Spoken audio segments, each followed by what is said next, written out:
कहानी के शुरू में हमें शॉन नाम का एक आदमी दिखाया जाता है जिसका यूट्यूब चैनल था। वो तरह तरह की खतरनाक काम करता था जो लोग उसको कहा करते थे। उसकी लाइव वीडियो में या तो नदी में या फिर वो बर्फीले इलाकों में खतरनाक काम करता दिखाई देता था। इसका साफ मतलब ये था कि वो ये सब दिखावे के लिए क्या करता था और इन्हीं खतरनाक कामों की वजह से वो बहुत मशहूर था। एक बार उसके फैन चाहने वाले उसको चैलेंज करते हैं कि तुम जाओ और जाकर पुलिस को छेड़कर भाग आओ। वो ऐसा ही करता है लेकिन पुलिस ने उसको पकड़ लिया था। इसके बाद हमें दिखाया जाता है शॉन अपनी लाइव वीडियो में जो अपने फैंस को बता रहा था कि मैं 6 महीने बाद आप लोगों से मिल पा रहा हूँ। इसका मतलब ये था कि यूट्यूब ने इसके चैनल को 6 महीनों के लिए ब्लॉक यानी बंद कर दिया था। वो भी इसकी बेवकूफियों और खतरनाक कामों की वजह से। आज फिर से इसका चैनल ठीक हो गया था, इसलिए अब वो लाइव आकर अपने फैंस को बता रहा था कि उसने हर तरह के खतरनाक काम किए हैं, लेकिन एक काम जो आज तक उसने नहीं किया। वो बताता है कि आज तक मैंने किसी भूत का सामना नहीं किया क्योंकि मुझे भूत प्रेत आत्माओं से बहुत डर लगता है, पर अब मैं अपनी इस डर को खत्म करना चाहता हूँ। मैं ऐसी जगह जाऊँगा जहाँ पर मेरा सामना भूतों से होगा। वो अपने फैंस को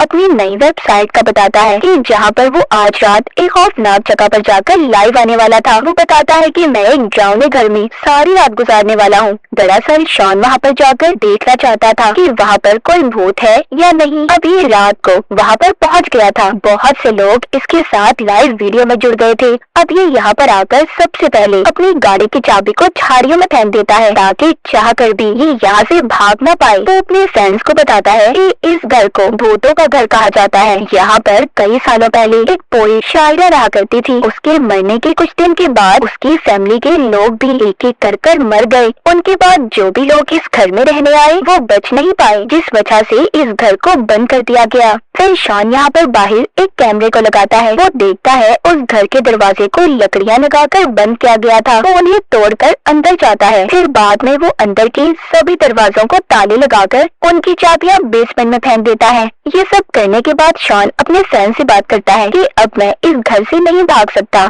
जो कुछ भी यहाँ पर मेरे साथ होगा मुझे सब कुछ बर्दाश्त करना होगा। मैं यहाँ पर अपना डर ही तो भगाने आया हूँ। इसके बाद शॉन अलग अलग कमरों में कैमरे लगाता है ताकि ये अपने टैबलेट पर पूरे घर को देख सके। फिर वो अपने फैन से बात करता है, उन्हें बताता है कि लोगों की अफवाहों के मुताबिक तो यहाँ पर मरे हुए लोगों की आत्माएं रहती हैं, पर मुझे तो अब तक कोई नहीं मिला। वो आगे जाकर अपनी लाइव वीडियो में फैंस को एक आदमी की तस्वीर दिखाता है। कहता है ये भी इसी घर में रहा करता था। लोगों का कहना है कि इसको उस पोएट की आत्मा नजर आती थी जो इस घर में रहती थी। वो इसके सपनों में आकर इसको शायरी भी सुनाया करती थी। वो बच्चों के कमरे में जाता है, फिर सबको एक छोटी बच्ची की वीडियो दिखाकर बताता है कि ये बच्ची यही इसी कमरे में रहा करती थी और इसका भी यही कहना था कि यहाँ पर भूत रहते हैं। फिर वो बाथरूम में बाथटब दिखाता है। उसके बारे में शॉन ये बताता है कि यहाँ पर उसी पोएट शायरा ने अपना हाथ काटकर अपनी जान दे दी थी। फिर वो अपने लाइव वीडियो में पैरानॉर्मल इन्वेस्टिगेटर यानी भूत प्रेत से बात करने वालों की एक वीडियो भी दिखाता है। कहता है इन्होंने भी यहाँ पर भूतों को देखा था। दरअसल शॉन अपनी वीडियो में ये सब इसलिए दिखा रहा था ताकि देखने वाले लोगों की दिलचस्पी बनी रहे। अब जब ये दूसरे कमरे में जाता है तो वहाँ पर इसको अलमारी नजर आती है, जिसको खोलने पर इसे उनमें एक लकड़ी का बोर्ड मिलता है जिस पर अजीब सा निशान बना हुआ था। इसको उस निशान को देखकर ऐसा लग रहा था कि इसी निशान की वजह से घर में भूतों का साया है। वो इस बोर्ड को तोड़ देता है, जिसके बाद शॉन अब ऐसे कमरे में जाता है जहाँ पर भूत आत्माएं नहीं थी। इस जगह के बारे में कोई ऐसी खबर नहीं थी कि यहाँ पर कोई आत्मा है, इसलिए शॉन इसी कमरे में रात गुजारने का फैसला करता है और इसे सेफ रूम एक महफूज कमरा कहकर बुलाता है। इसके बाद जब ये बच्चों के कमरे में जाता है तो वहाँ पर इसे अजीब सी गुड़िया मिलती है।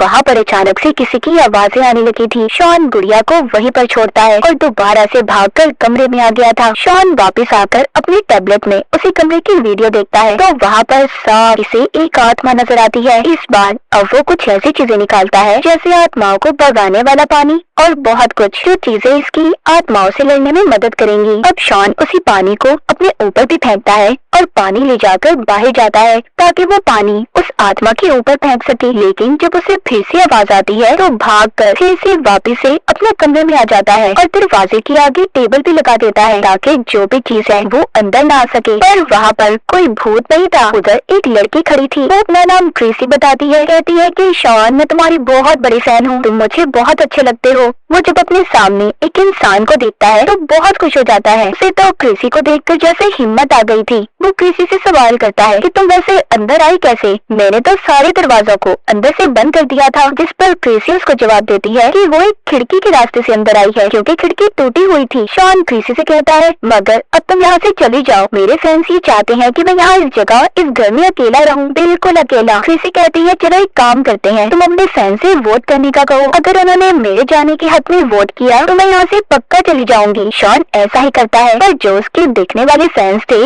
वो क्रिसी के हक में वोट करते हैं कि वो यहीं पर रुकी रहे। शॉन ये सब देखकर उसके सर पर भी एक कैमरा लगा देता है ताकि उसकी लाइव वीडियो में ये भी शामिल हो सके। ये दोनों जब ऊपर जाते हैं तो इन्हें एक छोटा सा सुनसान रास्ता दिखाई देता है। उसके अंदर जाने पर इन्हें एक संदूक दिखाई देता है जिसको खोलने पर एक किताब मिलती है जो उसी पोएट की थी जिसका घर था। उसमें एक छोटा सा बॉक्स भी था जो पूरी तरह से बंद था, वो चाबी से ही खुल सकता था। इसके बाद वो फिर से अपने कमरे में आ गए थे। अब शॉन अपने बैग से स्पिन बोर्ड निकालता है जिसको स्पिन करने पर यानी उसे घुमाने पर स्पिरिट बोर्ड का नाम आता है, मतलब अब उन्हें आत्माओं को बुलाना था। इसलिए शॉन अपना स्पिरिट बोर्ड निकालकर क्रिसी के साथ मिलकर भूतों से बातें करने की कोशिश करता है, पर उन मंत्रों के पढ़ने से कुछ भी नहीं होता। अब क्रिसी उसे एक मंत्र बताती है, कहती है हम उसे पढ़कर भूत आत्माओं से बात कर सकते हैं। तभी उन्हें कुछ आवाजें सुनाई देती है जो ऊपर वाले कमरे के बाथरूम से आ रही थी। शॉन क्रिसी से कहता है जाओ तुम जाकर देखो और मैं कैमरे से तुम पर नजर रखूंगा। मगर जब वो ऊपर जाती है तो वहाँ पर उसका कैमरा बंद हो गया था। नीचे शॉन भी बहुत परेशान हो जाता है क्योंकि उसे कुछ भी दिखाई नहीं दे रहा था। वो अब जल्दी से जब ऊपर जाकर देखता है तो क्रिसी तो बिल्कुल ठीक थी। वो उससे पूछता है तुम्हारा कैमरा बंद क्यों था? वो जवाब देती है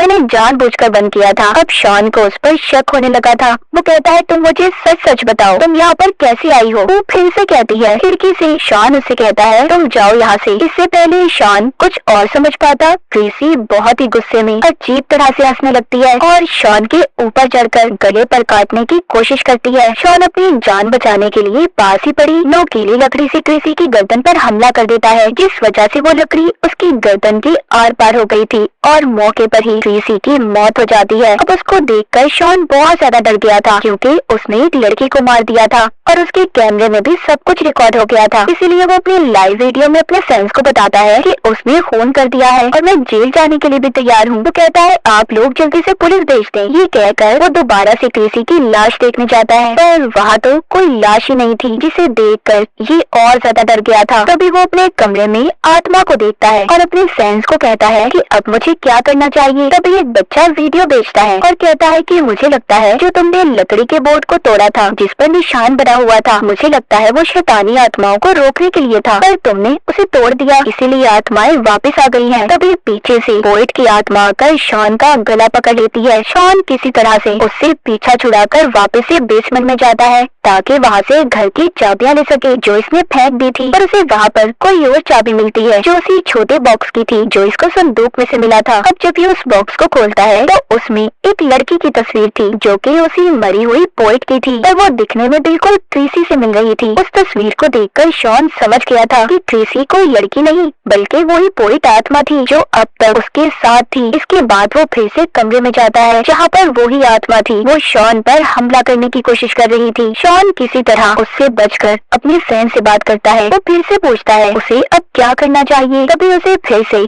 एक वीडियो मिलती है, इस बार एक लड़की की थी। वो कहती है मुझे लगता है जो मंत्र तुमसे क्रिसी ने पढ़ने को कहा था उसका मतलब ये है कि तुम अपनी आत्मा देने के लिए उसे तैयार हो। ये बात जानकर तो शॉन बुरी तरह से डर गया था। तभी इसी बीच शॉन के दोनों पाँव के दरमियान आत्मा आ जाती है, जिसे देखकर डरकर शॉन खिड़की से बाहर छलांग लगा देता है, लेकिन ऐसा करने की वजह से उसके पाँव में चोट लग गई थी जिस पर वो अब दवा लगाकर उस पर टेप बांध लेता है। जब वो थोड़ा सा आगे जाता है तो आगे उसे एक पुलिस ऑफिसर मिलता है जो शॉन की ऐसी हालत देखकर उसे अपनी गाड़ी में बैठने का कहता है। पर जब शॉन चुपके से अपने कमरे में बाहर देखता है तो वहाँ पर कोई भी नहीं था। इसका मतलब वो कोई पुलिस ऑफिसर नहीं बल्कि एक आत्मा थी जो अचानक से गायब हो गई थी। शॉन को फिर से एक वीडियो मिलती है जो बुरी औरत की थी। वो उसे बताती है कि जिस लकड़ी के बोर्ड को तुमने तोड़ा जिस पर निशान बना हुआ था उसको मैंने ही उस अलमारी में लगाया था जब मैं 15 साल की थी। मैं भी इसी घर में रहा करती थी। अब तुमने उसे तोड़ दिया है इसीलिए तुम्हारा बच पाना बहुत मुश्किल है। वो बुरी औरत कहती है कि अगर इंसानी मांस की कुर्बानी दो तो सारी आत्माएं कैद हो जाएंगी। पर तभी वो आत्मा जिसने पुलिस ऑफिसर का रूप लिया हुआ था वो शॉन पर हमला हमला कर देती है। उससे बचने के लिए वो उसके सीने में हवा का पाइप घुसा देता है, जिससे वो वहीं पर रुक गई थी। मगर इसी दौरान शॉन का टैबलेट भी टूट गया था। वो अब इन आत्माओं की वजह से बहुत ज्यादा परेशान हो चुका था। शॉन ये फैसला करता है कि वो इन आत्माओं को नर जहन्नुम में लाश में भेजेगा। वो दोबारा से उस घर में जाता है। सबसे पहले आत्माओं को भगाने वाला पानी साथ लेता है और फिर बच्चों के कमरे में जाता है, जहाँ पर से उसे कुछ आवाजें आ रही थी। जब वो जाकर देखता है तो वहाँ पर बेड पर एक छोटा बच्चा बैठा था, जो सीन काफी डरावना था। उसे देखकर शॉन डर जाता है, जिसके बाद उसे फिर हॉल में एक शैतानी आत्मा नजर आती है। उसका सामना करते हुए वो खुद ही बेहोश हो गया था। जब उसे होश आता है तो खुद को बाथटब के पास देखता है। वहाँ पर भी एक शैतानी आत्मा उसे मारने की कोशिश कर रही थी, लेकिन शॉन आत्माओं को भगाने वाले पानी से उसे खत्म कर देता है। आगे जाकर शॉन को उसी पोइट औरत की आत्मा मिलती है, जो अपने इंसानी रूप में थी। अब वो उसको जख्मी करके वही निशान बनाता है जो लकड़ी की बोट पर बना हुआ था, जो उसने तोड़ दिया था। वो उस निशान पर आत्मा को बांधकर वहाँ लिटाकर मंत्र पढ़ने लगता है, जिससे कुछ भी नहीं होता, उल्टा वो उस पर हमला कर देती है। उससे बचकर जब शॉन यहाँ से भाग रहा था तो नीचे जाने पर उसे पोइट आत्मा की कटी हुई उंगली मिलती है, जिससे वो समझ गया था कि जब वो जिंदा थी तो उसने भी अपने इंसानी मांस की कुर्बानी दी थी। तभी शॉन भी अपनी उंगली को काट देता है और कहता है, मेरे इंसानी मांस की कुर्बानी लेकर तुम भी मुझे छोड़ दो। शॉन की ऐसा कहते ही उस पोइट की आत्मा दोबारा से जहन्नुम में चली जाती है। वो अब सुकून में आ गया था। शॉन अपने फ्रेंड से बात करता है, कहता है, आखिरकार मैंने उस आत्मा को हरा ही दिया और अब मैं अपने घर जाऊंगा। ऐसा कहकर बेचारा जब पीछे मुड़ता है तो तभी उसे बहुत सारी आत्माएं दिखाई देती हैं, जो सब उन लोगों की थी जो इस घर में मर गए थे। जिसका मतलब ये था कि शॉन बेचारा वापिस जिंदा अपने घर कभी नहीं जा सकेगा। तो क्या आप भी कभी ऐसे घर में जाना पसंद करेंगे, और वो भी अपना सिर्फ डर खत्म करने के लिए? कमेंट सेक्शन में जरूर बताइएगा। इसी सस्पेंस और खौफ के साथ ये कहानी यहीं पर खत्म हो जाती है।